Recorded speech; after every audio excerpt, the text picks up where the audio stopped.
Are you watching The Traitors? No, but wait, is that the game show? It's Alan Cumming in the best suits ever in Scotland, and everyone is lying to each other. It is crazy. No, it's making me paranoid. They kill each other, don't they? They get murdered, but they're not actually murdered. They're just like banished. They have to leave the Scottish castle. No, I'm going to go home and start it tonight. It makes me paranoid. It's like, are you a traitor? Are you real? Are you a traitor? I think it's inflicting a lot of psychological damage on a lot of people. Oh my Thanks, God. Alan.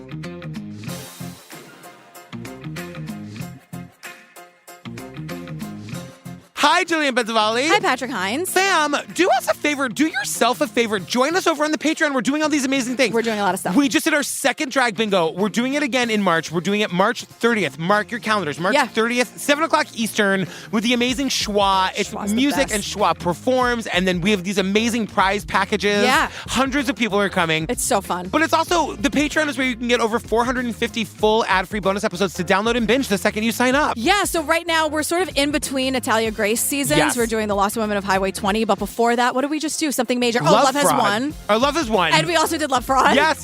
We're going to do Twin Flames. We're doing Twin Flames. It is... I'm very excited. I'm in the Twin Flames rabbit hole. It's crazy. Also in the Facebook, join the Facebook group because I'm also doing watch parties there. So we're doing them usually on Sunday nights. Sometimes Taylor Swift has a Super Bowl and we have to switch it. Yeah. We have a Swiftie Bowl. But it's really fun. We did one last night. There was like 400 people there. And it's all in a chat, right? It's just all comments? in a chat. We go 1, 2, 3. We press play at the same time. Okay. And then we watch it and we chat. And then last night I sent out a Zoom link after and we all got and chatted for 20 minutes about how crazy it all was. It's super fun. Come meet your fam. Yeah. It's the True Crime Obsessed podcast discussion group. That's right. What are we talking about today? So, we're doing our bonus episodes as we do, except we're not doing them all at the end of the year this year. We're sprinkling them in. Welcome. This is our fourth one, I believe. This is a Dateline episode called Secrets in Pleasant Prairie. This was a very cold, calculating plan. This innocent, kind, loving woman, those two boys were everything to her. Just imagine all that Julie lost. Julie Jensen was found covered with a blanket on the bed. You've got a suspicious death. Is it a homicide? Is it a suicide? We just didn't know. One of the things the police learned, Julie had an affair. Correct. She reported having pornographic pictures left outside the home, like on the car or in the garage. These photos are showing up at the office. Their phone calls, heavy breathing. Somebody was stalking her, harassing her. Who would harass a couple like this? We had talked about potential suspects. Nobody deserves what she went through. She wrote a letter. She said, if something happens to me, please hand this to the police. She predicted her own death. She did. Essentially talking from her grave. I want Julie's voice to be heard.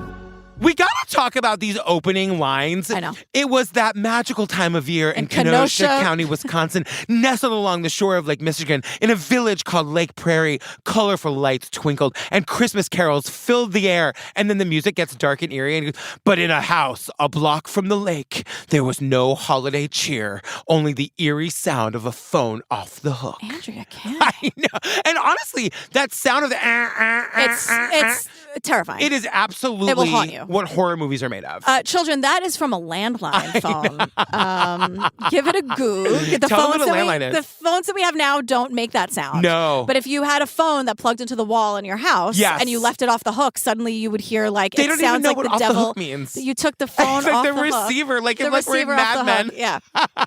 Yeah. Then to alert you that your phone was off the hook because you couldn't get any phone calls. No. It would go, It was horrifying. The best part about having phones like that was when you were really mad at somebody, you could hang up Slam it. really, really dramatically. It's not the same. It's how I got through high school. I hung up on people all the time. And sometimes, if someone didn't answer, that was it. You were out of luck. You had to wait. Oh, my goodness. It's December 3rd, 1998. Julie Jensen is our victim, and she is found dead. And her husband, Mark, finds her under the covers in bed. She's not breathing, and he calls 911. We learned that she's also a wife, she's a mother of two young sons, and that is just it's so awful and heartbreaking. 40 years old. Yeah. You know? So EMT Dave says, there's something different about the way her face, her body looked. It wasn't peaceful. He could tell Julie had been dead for a while, but had no idea how she died. You don't see anything obvious on her, like a gunshot wound or a knife wound, correct? Correct. There wasn't that obvious trauma that we associate with a violent death. That was odd to you. Yeah. There was no indication of how she died. There was like, it wasn't like a murder scene where there was like gunshots or like knife wounds. There wasn't blood all over the place. Yeah, like no blood, no weapons. Also, no signs of drugs or alcohol, like, or anything that would point to an overdose of any kind. Yeah. There was sort of, he just gets a feeling that something here is not right, but Something is off. There's no evidence to prove what that something might be. No, and husband Mark explains that he found her when he got home after picking the two boys up from school. And he said that Julie, his wife, our victim here, had not been feeling well for a few days. And also importantly, she'd recently started taking a new medication. The police found the medication on the kitchen counter. Yeah, wouldn't you know it? The bottle of there's 6 boxes of Paxil right there on the kitchen counter. It's also like we learned that she'd been suffering from depression, we're told, for the last several months. Yes. And she was suffering from depression, and she was also experiencing some of the side effects of Paxil, which is an antidepressant. Yeah. Loss of appetite and trouble sleeping. So she wasn't like, she was kind of going through it, right? Yes. Now, meanwhile, Bob, the DA, is dancing the night away at a black tie fundraiser for a local hospital with Beverly. It's so funny. I made the note that it's so funny that they really felt the need to tell us how great this event was. It was a really fun time. Beverly was like, we were having a ball. Beverly is being interviewed with Bob, the DA. She's also an attorney. Yes. Bob had a tux, and I wore a gown, and we went to the ball. So you're having a nice evening. Yeah. And Bob got paged. I go out to my car, and I call the Pleasant Prairie Police Department. And then he came back. He said he had to leave. Beverly stayed at the gala, while Bob rushed over to the Jensen home. Beverly stays to keep the party going. Yeah, Beverly's not. They paid a lot of money for that black tie affair. Black tie affair. And so Bob, I'm not sure if he changed out of his tux or not. It doesn't seem like he did. He just went to the scene. I feel like Bob is never fully off the clock. No, you know what I mean? You can't be. And especially with this case becomes something that stays with him even when he's done with his career. Absolutely. Bob the DA is like, I agree with EMT Dave. I don't like this. Like, Something I don't like what wrong. I'm seeing here. He's saying not just for the obvious reasons, Yeah. but like something is amiss. And, Right. and like from the beginning, everyone's like, I can't put my finger on it, but something's up here. They're talking about the way the body is laid on the bed. And as soon as I saw Julie Jensen's body, I could observe that the positioning of her body was the way her arm was spread out underneath her. I said she was rolled into that position. Nobody goes in that position naturally of their own accord.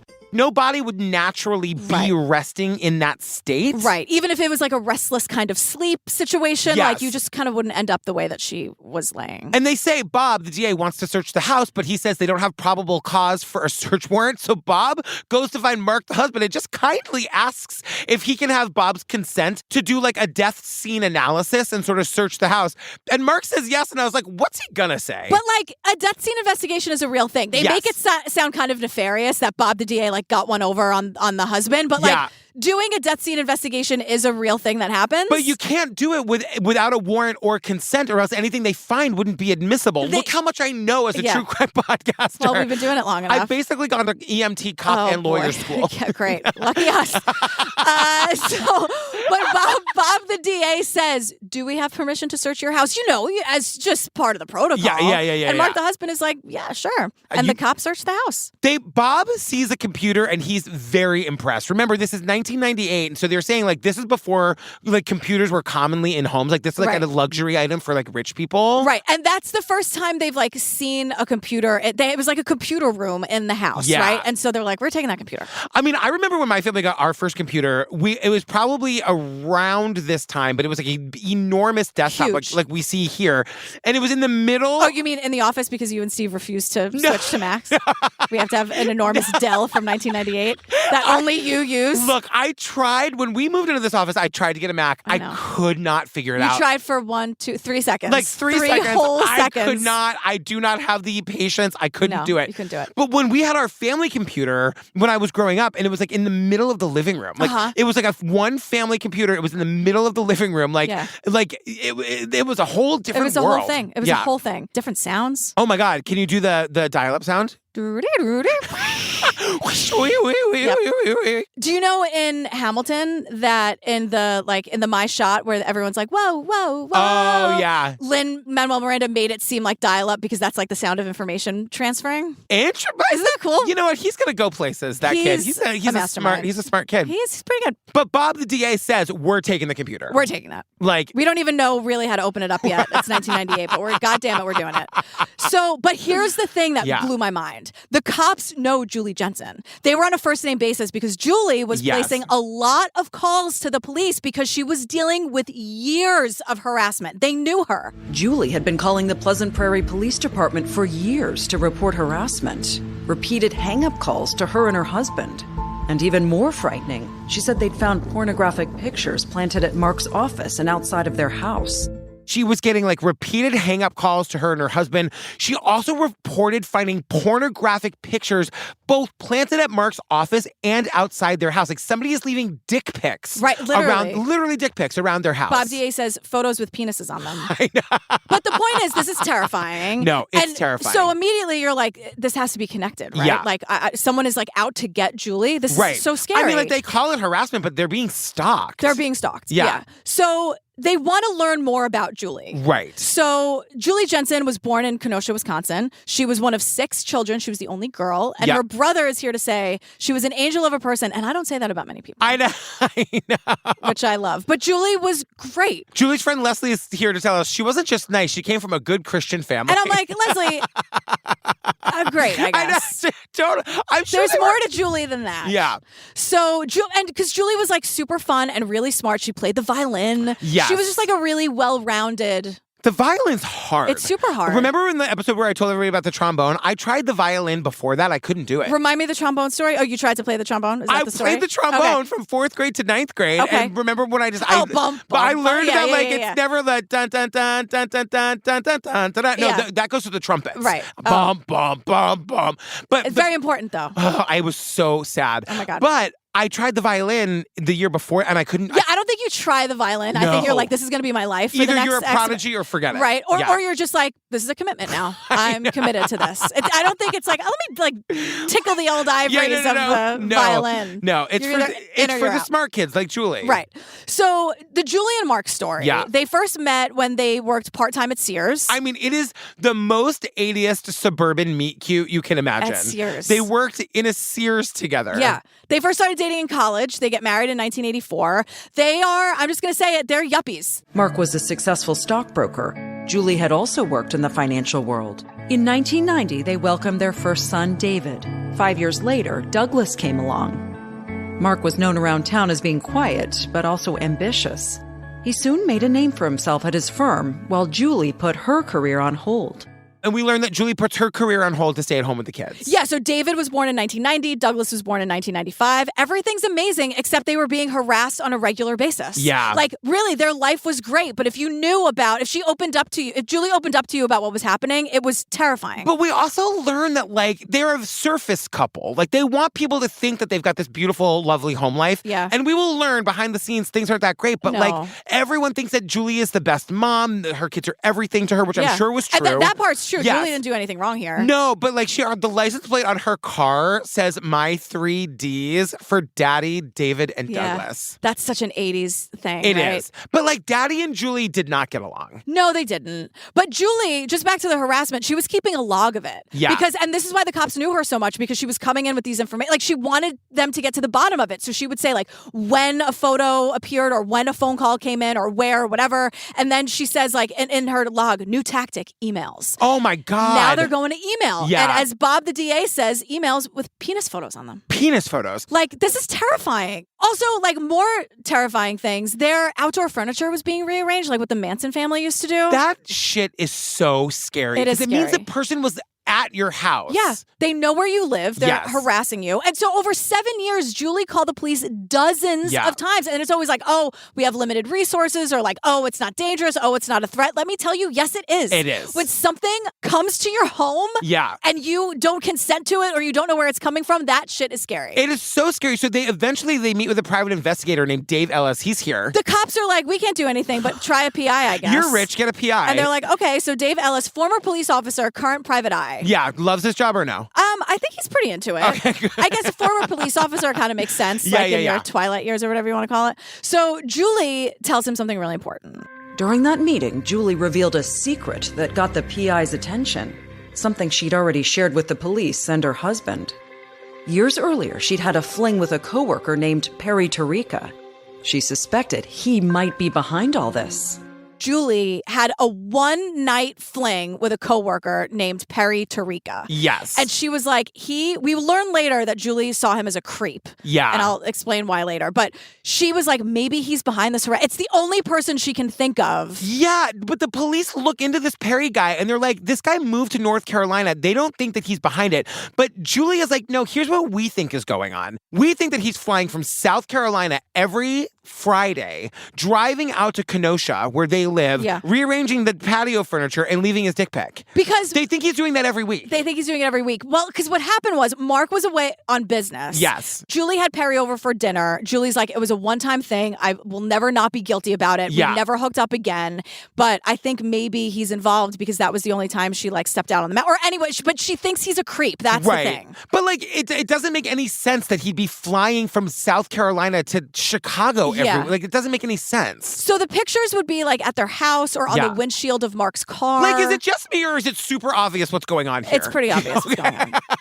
I'm trying not to be obvious about I know, but even watching the episode, I'm like, Dateline, you're usually pretty good at this, but it's pretty clear what's happening. It's pretty clear what's going on. Yeah. So Dave, the PI, is like, all right, let me sit outside Mark's office trying to catch this person in the act, because it would be like a pornographic image of a man and a woman or on whatever his on his windshield. So they always appear on Friday. So Dave, the PI, is like, okay. So Andrea Canning goes to relive the experience. They're in Dave's car in the parking lot. A-Cans is on the ground reporting. And then this is where we learn that when Dave, the PI, goes back in the 90s, nobody came. And I'm like, well, did they, who knew that there was going to be a stakeout? Right. I wonder. Well, and he only goes once. So he goes that one Friday. He says he's planning to go back the next Friday. But then Julie called him. Mark and Julie had said that they had both decided that they were going to terminate the surveillance. 2 years later, he learned Julie was dead. I was shocked because it started out as a harassment case. Cut to 2 years later, Julie dies. Yeah. But meanwhile, the investigators are hard at work trying to figure out what happened to Julie because the tox screen was negative. Right. It took them a month to get the tox screen back for this very suspicious death. That is too long. Welcome to the 90s. That is too long. Way too long. So what about this fancy computer? Yes. Someone was researching drugs and different kinds of poisons, specifically ethylene glycol, which is the main ingredient in antifreeze. Yeah. And so they test Julie's blood again, and they find ethylene glycol. And I'm like, husband Mark, I'd like a word. Can I tell you this? So somebody asks them, could you test the blood? Was it too late? And they're like, no. For another thing I was researching, I learned when you kill people using antifreeze, it crystallizes on their organs and stays forever. Forever? So in this case that I was looking up, they exhumed a body from 10 years ago that because you're not screening for this in a tox screen. You're not screening for antifreeze. Right. So if they're going to... Unless you're asked to. And so when they're 10 years later, they're like, we think it was antifreeze. They exhumed the body covered in antifreeze. Wow. The antifreeze crystals over the organs. I think we've talked about this in another case before. It's not an uncommon way that people try to poison people because it tastes sweet, so you can mix it in things. Right. And it goes kind of slowly. People just get kind of sick. Right. So Bob the DA was like... I spent hours and hours and hours learning about ethylene glycol poisoning. And what I learned is that most ethylene glycol deaths are suicide. Had Julie Jensen killed herself? After researching her past, he could see how it was possible. When it's found at the scene, it's almost always due to suicide. Yes. So could this have been the case with Julie? She has a history of depression. Her family has a history of depression. She was in therapy for postpartum depression. She really was prescribed Paxil before she died. They spoke to the doctor. Yeah. And the doctor, when she's being prescribed Paxil, is asking her about suicidal ideation. And she says, absolutely not. Now, that doesn't really mean anything. Right. But in this case, things are adding up that something bad happened to Julie. And we have an expert say well, okay, let's break this down. There wasn't a cup nearby. Right. Which is how people usually take it and there was a very small amount in her system. You need a lot more. Yes. If you're going to die by suicide and you are choosing to do it with antifreeze, you're not just going to slowly take a couple sips a day. You're going to take as much as you need to take. And also, in the other case that I was researching, the way that the people who died of this were killed was a lot of it over time. So these people got progressively sick over months. Right. And it wasn't little doses. It was a half a cup or whatever mixed mixed throughout, like in vodka drinks or whatever, throughout like the months. Right, because what's weird, just like in this case, the lab is saying that this was in her system for several days. But only several days. It's not really enough to kill her. But she's being poisoned. Yes, but she's being poisoned. Again, Mark, get your ass over here. I'm not going to ask you again. But actually, first, before we deal with Mark, let's talk about Kelly Labonte. Yeah, because now we learn that Julie wasn't the only one who had an affair. Police discovered racy emails between the married lovers. Kelly Labonte worked in the St. Louis office. He worked in the Kenosha office, but he went to St. Louis on a couple of occasions, and he commenced having a sexual relationship with her. And he was doing that in the months preceding Julie's death. And according to Mark's coworkers, it was no secret. Can you imagine being the cop having to read other gross people's racy, sexy emails? I know. It's a thankless part of the job. But, hey, lover. But if it was Stacy, she's a gossip queen. Yes. So Stacy is a fellow coworker because, Mark was having this affair in the months right before Julie's death. Yes. So we sit down, Andrea Canning sits down to talk to Stacy, and Andrea Canning is like, what's the gossip? Literally, what's the scuttlebutt around the office?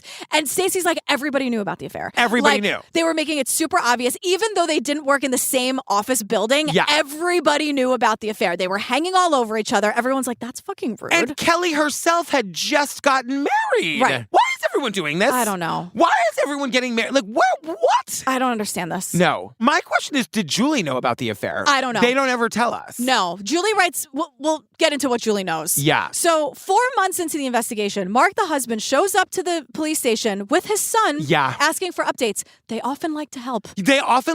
And what I guess Mark the idiot doesn't really know is that the police are really looking at him, but they don't have enough to even bring him downtown on. And so he does him a solid and just walks in on his own. And they're like, won't you come in? Hey, girl. Do you want to, are you trying to hide their excitement? I know. They're that big eye emoji. Is this for real? And we have footage of this. And I'm sorry, this is a deep cut. Nobody cares. But he looks like Robert Culp in every episode of Columbo that he ever did. Who's Robert Culp? He was an actor from the 60s and 70s. But he's what they call a repeat offender. So he's he's the bad guy in several Columbo episodes. Oh, funny. This guy looks exactly like him. Does he play the same bad guy? No. Oh, my God. No, because they were movies of the week. Okay. So you could have several repeat offenders. So I call it like I see it. Nobody cares. Okay. I'm just saying on the record, he looks like it. So here's what Mark says. And I want to say, Mark walks in without a lawyer. I'm going to say this about 1,500 times. Yeah. He can leave at any time. And he does a 4-hour interview. So here's what Mark says. He's like, she wasn't looking good. She couldn't. No motor control. She was bad off enough to where she should have called the rescue squad, but she didn't want you to. She didn't want me to. Well, right, I should have. In hindsight, I know that. So you didn't do anything to aid in her death, but you didn't do anything to stop her from dying. I really did. I just watched it happen.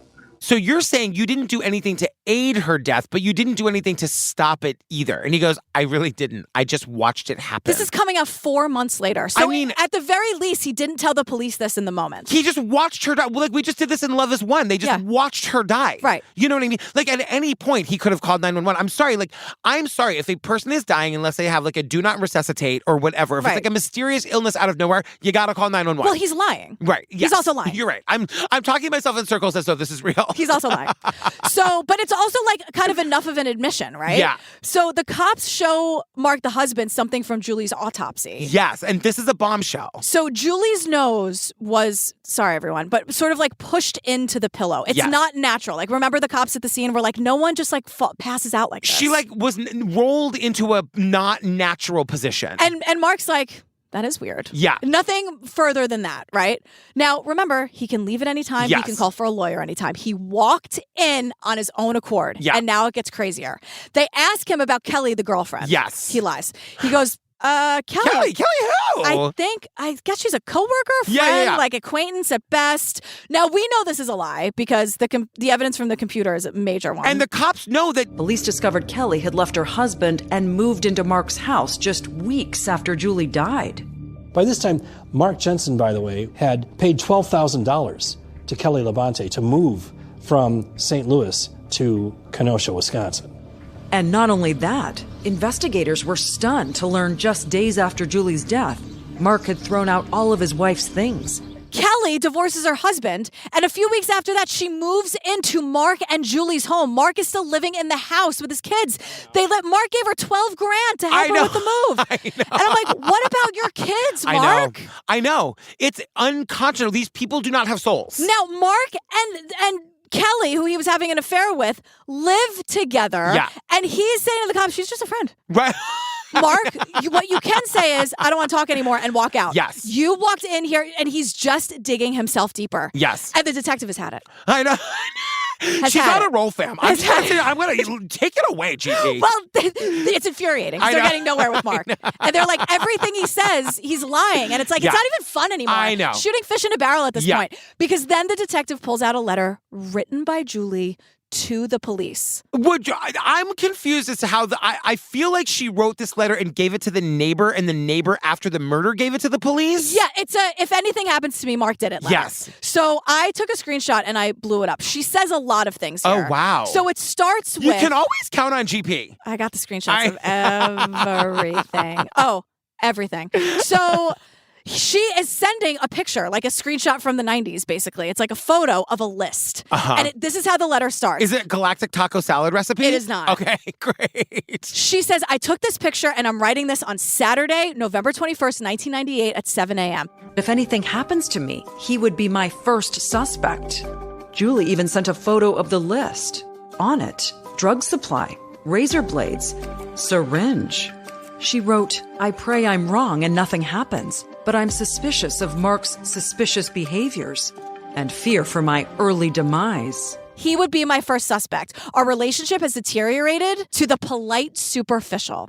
She's saying we're just trying to keep up appearances at this point, right? Yes. And I know he's never forgiven me for the brief affair I had with that creep 7 years ago. Despite the fact that he's having an ongoing affair under her nose. Right. She says, and see, I'm going to read you what the list says in a second. But Julie is saying, anyway, for the record, I don't drink. I don't smoke. My mother was an alcoholic, so I really limit my drinking. Basically, and she goes, I would never take my life because of my kids. They're everything to me. I only take Tylenol. I take multivitamins. She's trying to say, if it looks like I've been poisoned or I overdosed, I didn't. And here's the proof. I'm saying right now, she goes, I've taken Imodium. I've had a prescription. But she's trying to say, with this list, she goes, I pray I'm wrong and that nothing happens, but I'm suspicious of Mark's behaviors. And she's scared for her early demise, she says.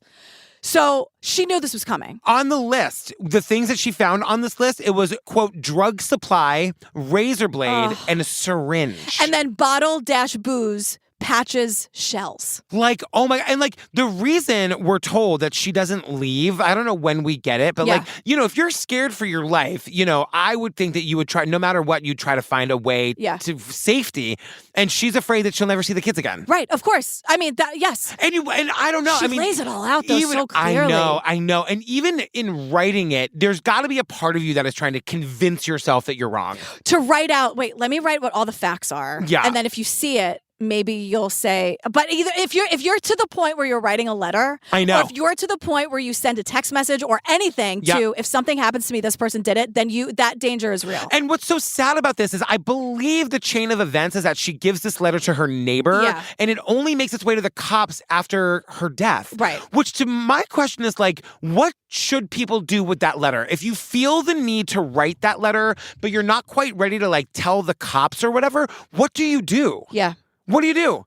By the time the cops are reading it, it's too late. This letter to me reads like she knows that this is going to be read after the fact because she addresses cops that she knows for the harassment. Yeah. Yes. Ron Cosman, Detective Ratzenberg, she's addressing it to them. Yeah. So she's saying, here's what I'm telling you. Here's my testimony. Yeah. And here's this. So if something ends up happening to me, he already wrote this list. And here's what I'm telling you. I've maybe taken my prescriptions, whatever. Because she says, however, I will not leave David and Douglas, my life's greatest love, accomplishment, and wish. So it feels like she's writing it like she knows it's going to be found after something terrible happens to her. Well, and when the detective, remember, we're still in this 4-hour interrogation. That he could leave at any time. volunteer interrogation. They pull out this letter and give it to him to read, and they leave the room. And we watch him read it, and he is fucking frozen. He is in utter disbelief. It's unreal because he has his head down, but he has his hands and arms are like off the table in his lap. He's frozen. And remember, this is 1998. Like, we have this police footage from 1990. It's rare that we get this kind of like quality police footage from back then. It still looks like the 70s. It does. But because I was like, is that Columbo I'm watching? Or is this like...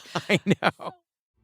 Now, Mark still, he has all of this. It's been 4 hours. He has the letter, and he's still denying. And now the detectives start yelling at him. Yeah. Because he's infuriating. And they have him on so many lies already. Right. And I mean, even admitting the fact that he just watched her die and didn't do anything about it. Right. Like, he clearly was involved. And now the cops start accusing Mark of planting those pornographic photos all over the place. Yes. Like, in retaliation for the brief affair that she had. And he goes, I didn't plant them, but I did hang on to them and eventually sort of recycle them and put them back out just to upset her. Right. It's like... Which is the same as planting them. Right. He would use them against her. Like, I'd get pissed off and then plant them just to punish her. Yeah. Like, I didn't put them there originally, but I kept them and then I would put them back out. You put them there originally. Yeah, of course. To torture her. Of course. And like, what a piece of shit. You have 2 kids. I know. Like, this is how you want them to grow up, surrounded by abuse that you're doing. Right. Like, that you want them, you're actively choosing for them to grow up surrounded by abuse. This is abuse. And then you kill her, which means you've taken her away and now almost very likely yourself away. Now, Andrea Canning says something where I'm like, oh my God. I wrote this down verbatim. It was something, but of course, humiliating and harassing his wife with pornography was not an admission of murder. After 4 hours, the police had no choice but to let Mark walk out of the station. She goes, of course, humiliating and harassing his wife with pornography is not an admission of murder. Andrea, did you know you were going to say that when you showed up to work today? What a sentence and a half. I know. I mean, I feel like when Keith walked in with your copy that he stayed up all night writing, you should have looked at that line and said, I'm not saying that, girl. Right. But it's not an admission of murder.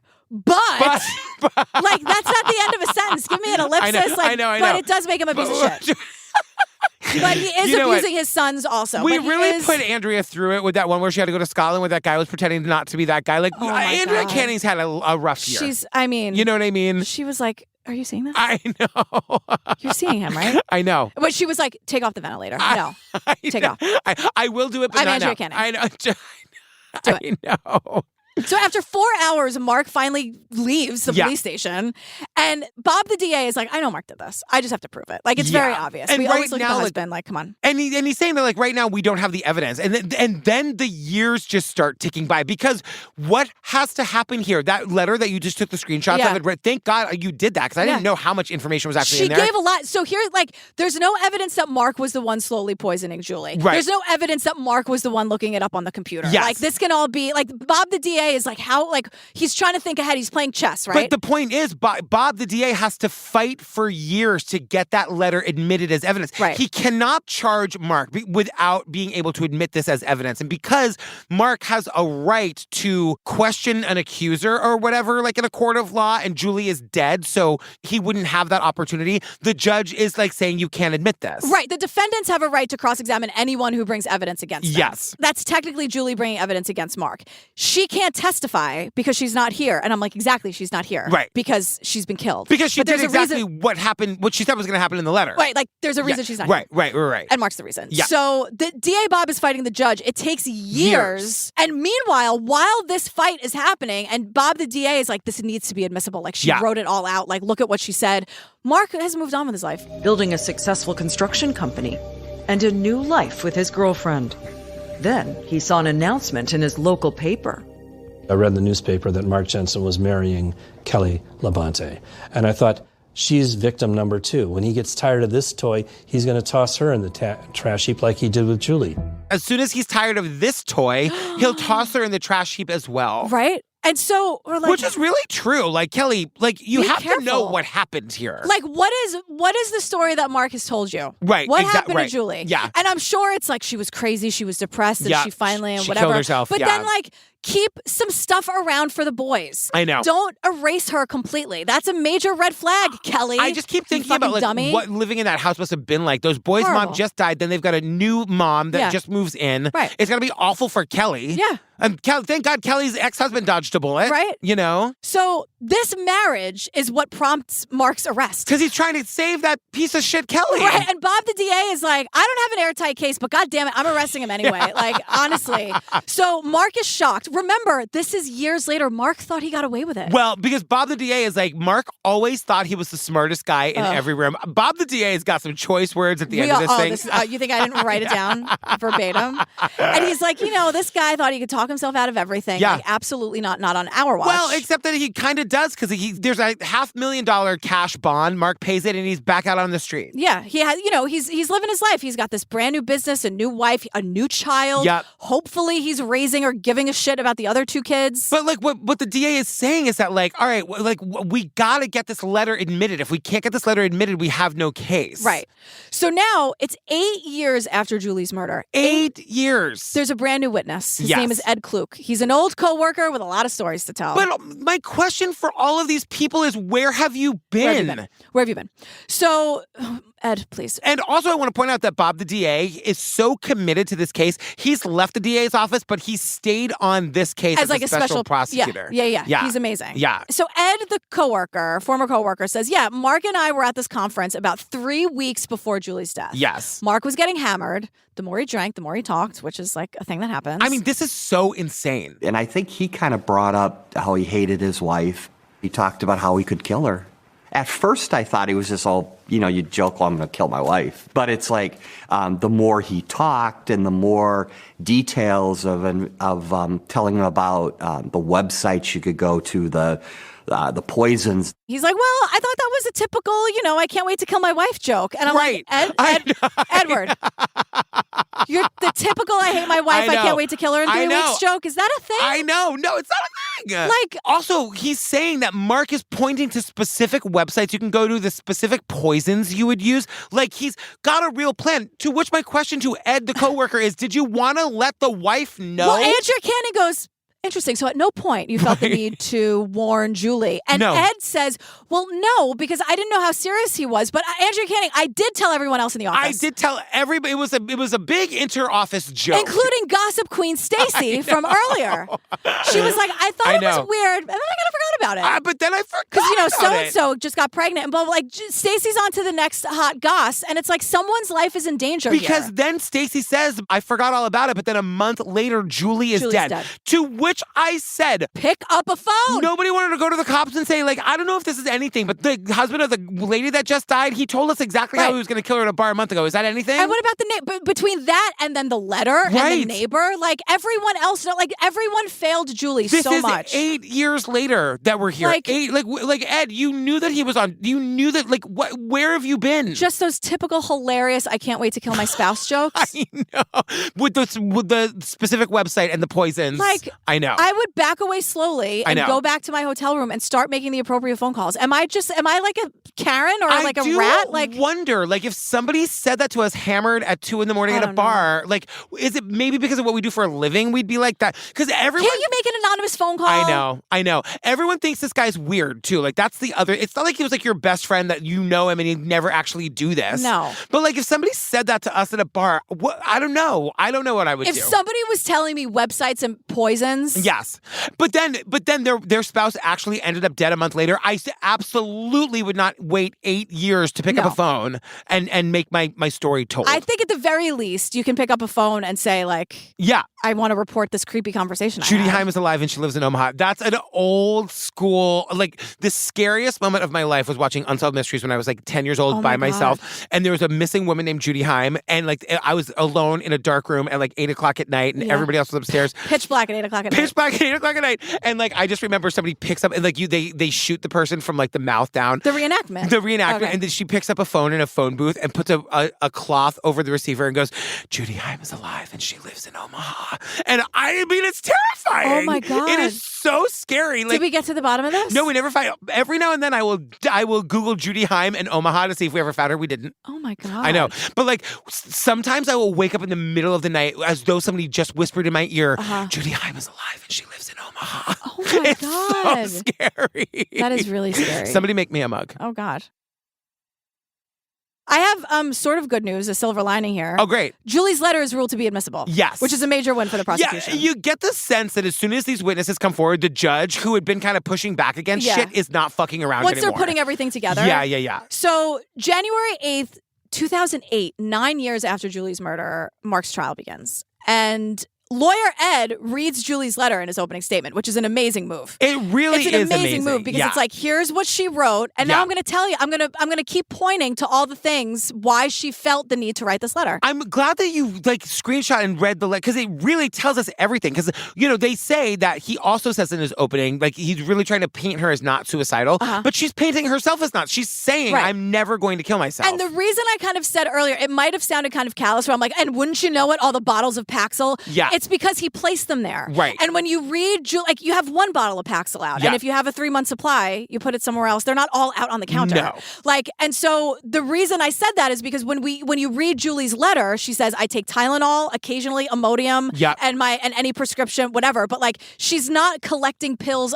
She knew. Yes. She could see a couple moves ahead of Mark that he's going to make it look like I downed all this stuff. I promise you I didn't. So that's why I said that. I kind of ruined it was a little bit of a spoiler, but that's why I said it in that way. No, it's important. But another important point that gets made in this opening argument is that Julie was so desperate, she reached out to a police officer just days before her death. And he told Julie, there's really no basis for us to suspect that your husband is trying to kill you. And really, if you're concerned about that, you should go to a women's shelter, you should take your children and leave. But Julie didn't take that advice. Jan Boyce says she was afraid of Mark and worried that if she fled, he would take her boys.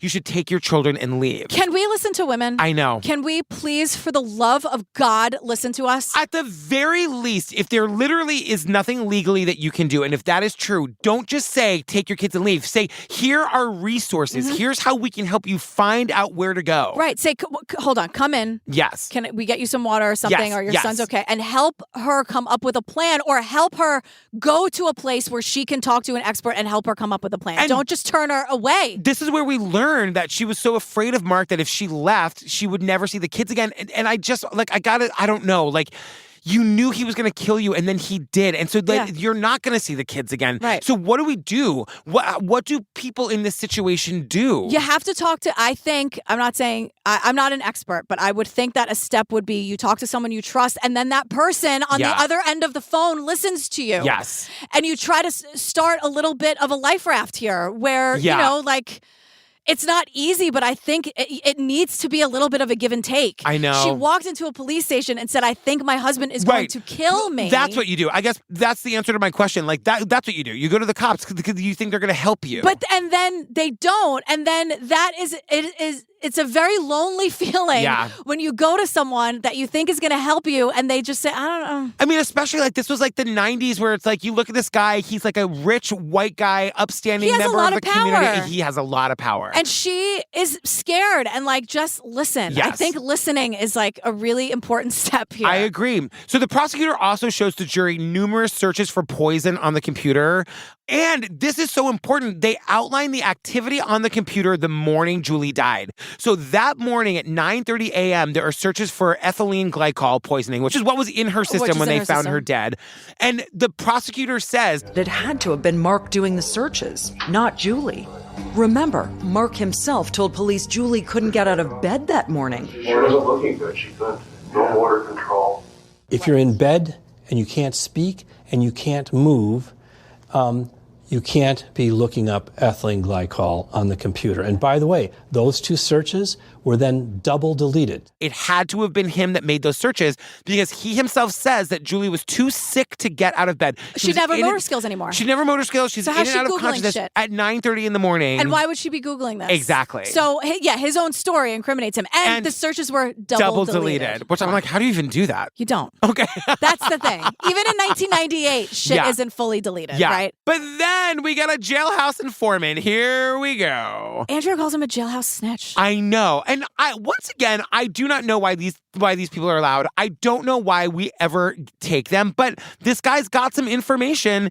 He shared a cell block with Mark. And my whole thing about these jailhouse snitches or whatever is why would we believe that the guy who's in prison for murder would be lipply talking about the murder that he did? But then you remember he was at the bar a couple years ago with his friend Ed talking about the websites of the poison. And so his name is Aaron. Yeah. And Aaron testifies, Mark poisoned her. He mixed the antifreeze in some juice. He would do this every day. Yes. So she was slowly getting very sick, just like you were saying. Yeah. The day of, this is really fucking heartbreaking. Yes. The day of her murder, her boys noticed how sick she was. And they're young, but they notice how sick she is. And so they're begging their dad to call for help, to call a doctor. So he's like, you know what? I'm going to drop you off at school. If she's not better, by the time you get back from school, I'll handle it. Now, that is a really important thing to put a pin in. We'll get back to him saying that in a minute. Because Andrea Canning. Yes. In case you don't know. Yeah. Welcome. Andrea Canning says, well, now the clock is ticking. Right. She's got to be dead before the kids get home from school. So he takes the kids to school.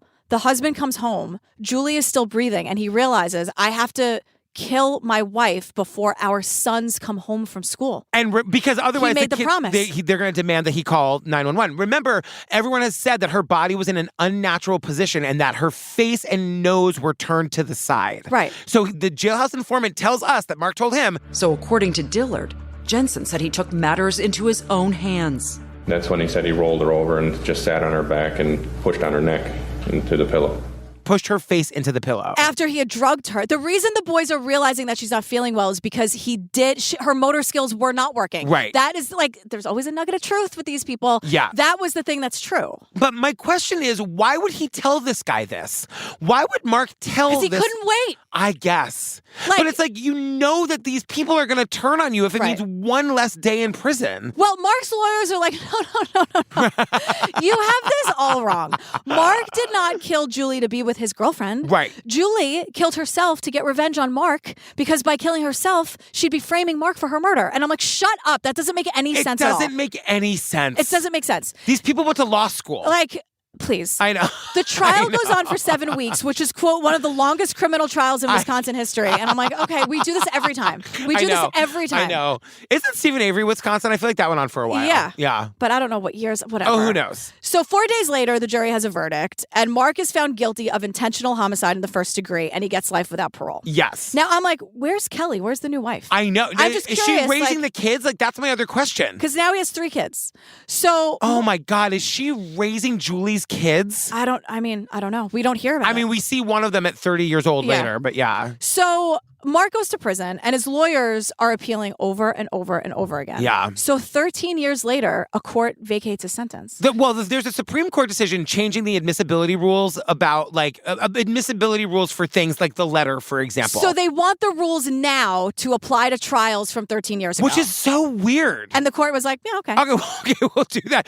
And sometimes that's great. Yeah. We've seen cases where it's like, finally something has changed to make it so that, sometimes it's great, but we hate this guy. But the lower court vacates his conviction, saying that the letter never should have been admitted, which is fucking wild. He gets a new trial. And this time, the letter's not admissible. Right. Now, lawyer Bob is still trying this case. He's moved on in his career, but he's a special prosecutor for Julie. And he's joined by DA Carly McNeil. Yeah. She was 8 years old when Julie was murdered. She didn't even know what happened. She didn't even know. But all the main players are back. Ed, the guy from the bar, the former coworker, he's back to talk about the conversation at the bar. That same jailhouse informant, Aaron comes back. And then we have a second incarcerated person come forward named Dave Thompson. He was in for bank robbery. This guy's got a wild story. In 2007.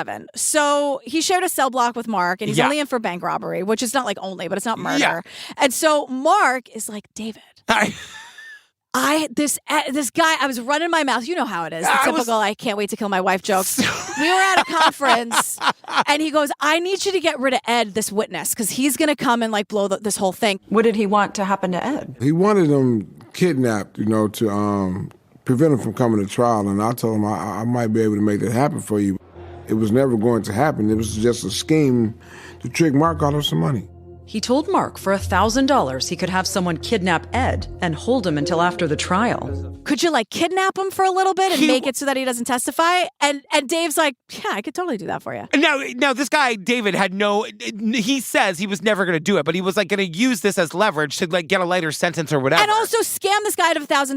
Oh, yeah, he's like, pay me $1,000. Yeah. So Mark's like, no problem. So we hear Mark and the witness was going to get kidnapped. Or kidnapped killed. or something. We hear, so Mark the murderer calls his new wife Kelly, and we hear him say, just send me 2 payments of $500 and that'll be it. He's not telling her why. Right. And it's not like, send it to my commissary. No. Right. That's not what this is. No. I need like ramen and cigarettes. It's not that. I'm just imagining you in prison living on a diet of ramen and cigarettes. Like, is that what's going to get me to start smoking? Ugh. So sometimes ramen really hits the spot. Are you kidding? You know what I mean? I don't understand the ramen hate. Well, it's bad for you. All right, so it's packed with sodium. Who cares? Drink some water, balance it out. Get a grip, everyone. Sometimes it really hits the spot. Yeah. Is it that bad for you? It's pretty bad for you. Why? Sodium? I think so. And it costs $1. Yeah. Okay. It's part of the reason why it's so great. Listen, I grew up on it. Like, there were days I only ate that. I still have ramen in my head. Should I not be eating ramen? Probably not. I mean, like, number one, it comes in that, like, plastic. It's that plastic. It you know can't what I mean? be Like, you know what I mean? It's just like hardened salt. It's in hard. noodles. I mean, like, but the moment you, like, put the packet of the flavoring in and you can smell. Am I having ramen it's salt for dinner on tonight? salt on salt. I mean, am I stopping at like whatever the down marketist CVS I can find and getting 10 ramens? Right here in New York City, we can have some of the best ramen outside of Tokyo. But sure. I know, but it's how you always say that Domino's isn't pizza. Domino's is Domino's. Not pizza. No, but like sometimes it's exactly what you want. Right. Yeah. It's a Domino's. It's Domino's. Delectable. Right. Totally. Is it pizza? No. But I'll take it. It's the only pizza-shaped thing I'll eat with ranch. Totally. Regular dollar slices, no. Because it's real pizza. Yeah. Doesn't matter. Anyway, David's like, I could probably make that guy disappear. No worries. You just tell me when and where. And so we have the audio. Jamboys played a jailhouse recording of a call from Mark to his wife Kelly asking her for money. But he didn't tell her what it was for. How much? Oh, maybe like 500. Okay. Maybe twice. And that would be it.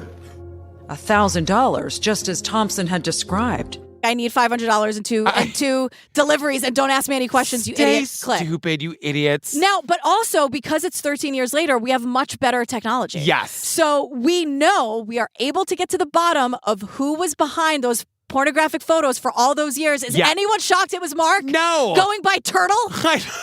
He just literally created another email account. They were able to just unblock the Turtle name to see where the email was coming from. But it was literally like Mark, Julie's husband, at myfakeemail.com. Totally. And he just changed the name, the sender thing to Turtle something. Like, I what? mean, this was the early days. We had no idea you're going to be able to track all this stuff. Well, we can. I know. I got Thank news for you. God. There are people today who don't realize what can be tracked. I'm one of them. Keep it up. I know. 100%. So the defense is sticking with the suicide defense. They're dropping she was trying to frame him because the letter wasn't allowed, and that was where they were making that argument, but they are sticking with the suicide defense. And they called David, their son, to testify. He's 33 years old now. And the prosecutors are like, this actually helped our case, even though David is testifying for the defense. Because basically David says on the stand, yes, my mom was really sick that day, and my dad did say to us that he's testifying for his dad. Right. But he's saying that, like, my dad did say that if she was still feeling not well by the time we got home from school, that he would call 911. He's corroborating stuff that the snitches say. Yeah. So that is great for the prosecution. Yes. So it takes like a few hours, and the jury finds Mark guilty. Yeah. And he gets the same sentence, life without parole. And DA Bob goes, I got that son of a bitch. Got that son of a bitch. And he goes, and you know what? This is the best. Every time that I have a nice steak dinner with a good glass of wine, I'm going to enjoy it all that much more, knowing Mark Jensen's getting down a bologna sandwich and a glass of water, because that guy's going to die in prison. Mark Jensen is getting a bologna sandwich and a glass of water because that guy's going to die in prison. Bob. This is Bob's life's work. Yeah. You know what I mean? Like, he did it. Yeah. And just last words, when a woman is telling you that she's in danger, can you just listen to believe her? Like, Julie made it very clear. Yep. She was very honest about it. She wrote it out. Like, please listen to her. She tried to go to the police. Like, please listen to women for fuck's sake. I know. I couldn't agree more. Okay, like, how much more? Like, what's it going to take? I know.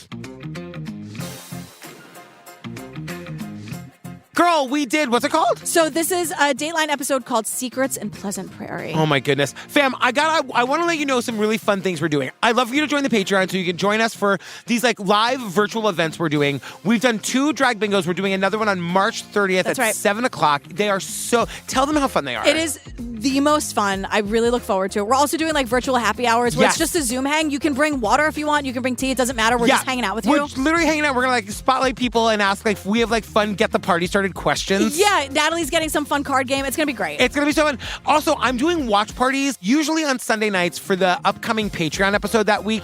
And basically like we go 3, 2, 1, we all hit play and then we're in a chat and there's hundreds of people and it's so fun. And then at the end of it, I throw up a Zoom link and anybody who wants to come and like decompress for 10 or 15 minutes, we do. We did it the other night for the final episode of Love Has Won and it was so fun. It's so much fun. So that is open to anybody. You do not have to be a patron. Just get in the Facebook group. It's True Crime Obsessed Podcast Discussion Group. Yeah. All right, fam, we love you. We love you. Bye. Bye. She goes, of course, humiliating and harassing his wife with pornography is not an admission of murder. Andrea, did you know you were going to say that when you showed up to work today? What a sentence and a half. I know. I mean, I feel like when Keith walked in with your copy that he stayed up all night writing, you should have looked at that line and said, I'm not saying that, girl. I don't mean to keep derailing the conversation, but what is recently resurfaced on TikTok is Bryant Gumbel trying to figure out what the internet is on the Today Show live on air. It's wild. It's him and What year is it from? No, it wasn't Bryant Gumbel. It was Katie Couric. It's like from the early 90s. And it's like the www dot and then like the at symbol, like they can't figure that part. And it's like live on air. Google it. They're It saying is pound wild. instead of hashtag. Totally. I feel like something like that was in the Beanie Baby doc we did because is that right? they really took advantage of the internet, like the Beanie Baby moms, because they were able to find different things. But I feel like the internet kind of launched the whole Beanie Baby craze, or vice versa, or whatever. Can you just, like remember the world before the internet? No, not really. You know what I mean? No. Like when you see like video footage of New York City in the 80s and people are just walking around looking at each other and Missed talking. calls left and right. Phones are ringing in apartments. I know. No one has any or idea. even like watching like the Golden Girls. There's not a computer anywhere. No. You know what Why I would there mean? be a computer? They didn't even know what they were. No way.